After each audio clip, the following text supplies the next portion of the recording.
কোরআন যে বারবার পড়তে হবে এমন না, আপনি যতটুকু পড়বেন তার তিলের সহিত মাধুর্যতার সহিত আপনি বোঝার চেষ্টা করেন যে ওইটা কি।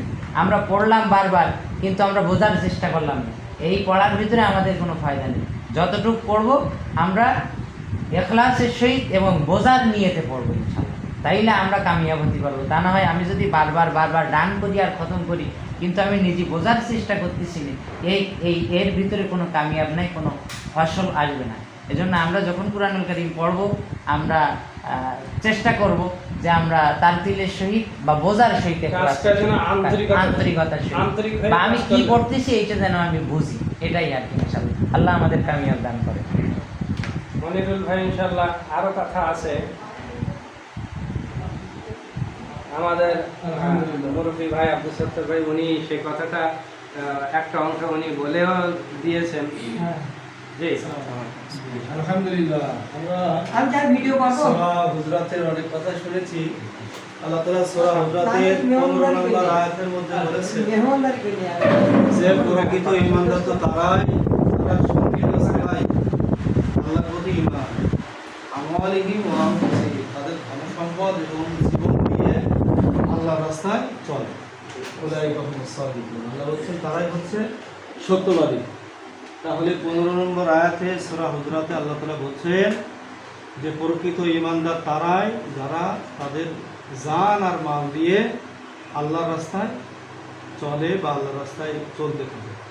আল্লাহ তাআলা তাদেরকে সত্যবাদী বলেছেন। এজন্য সন্দেহ ছাড়াই আল্লাহ এবং রাসূলের উপরে ঈমান আনতে হবে, কোনো প্রকার প্রশ্ন করা যাবে না, সন্দেহ করা যাবে না।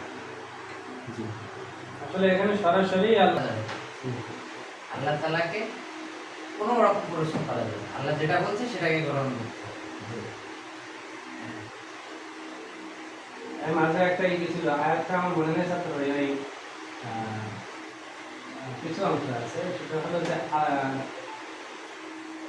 আল্লাহ তাআলা যা করেন এ ব্যাপারে প্রশ্ন করা যাবে, বরং তোমরা জিজ্ঞাসিত হবে, তোমাদের প্রশ্ন করা হবে। কখন ইসরালো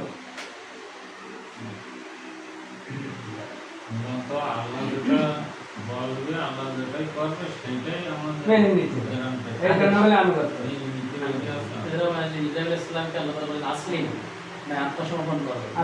আসলাম থেকে রব্বিল আলামিন, আমি বিশ্বজগতের প্রতিপালকের নিকট আত্মসমর্পণ করলাম। যে সাত্তার ভাই মাঝে মাঝে আয়াত নিয়ে আসেন, মানে আমরা তো সকল আল্লাহ সকল বিধানের কাছে আত্মসমর্পণকারী, তার নাম মুসলিম। আচ্ছা, আল ইমরানের কোনো বক্তব্য আপনি আল ইমরানের 31 নম্বর আয়াতটা নিয়ে আসেন। সূরা আল ইমরানের 31 নম্বর আয়াত। ওই আব্দুল সাত্তার ভাই তো এই আয়াতে খুব আলোচনা করেন, সেটা হলো ইন কুনতুম তুহিব্বুনাল্লাহ। দেখেন উনি করেন বলে ওটা চলে আসছে। এখন একটা জিনিস কি, এখন ইত্তেবা করার ক্ষেত্রে এখানে কিন্তু সত্যহীন করা হয়েছে, মানে আল্লাহ এবং আল্লাহ রাসূলের আনুগত্য করার ক্ষেত্রে কোনো সত্য নেই, সত্য আসবে না, মানে যে আল্লাহ এবং আল্লাহ রাসূলের পক্ষ থেকে যেটা আসবে সরাসরি সেটা আনুগত্য করবে। সামি'না ওয়া আতা'না, সরাসরি আর বদমাইশরা বলতে সামি'না ওয়া আসাইনা। আসাইনা, এজন্য সামিনা ওয়া আতা'না, ওয়া ইয়াসমাউ গায়রা মুসমা'i, শোনে না শোনার মতো। সূরা হুজরাতের স্টাডি ছিল না? হ্যাঁ, ওয়াইলুল লিকুল্লি হুমাযাতিল লুমাযা, যারা সামনে এবং পিছনে নিন্দা করে।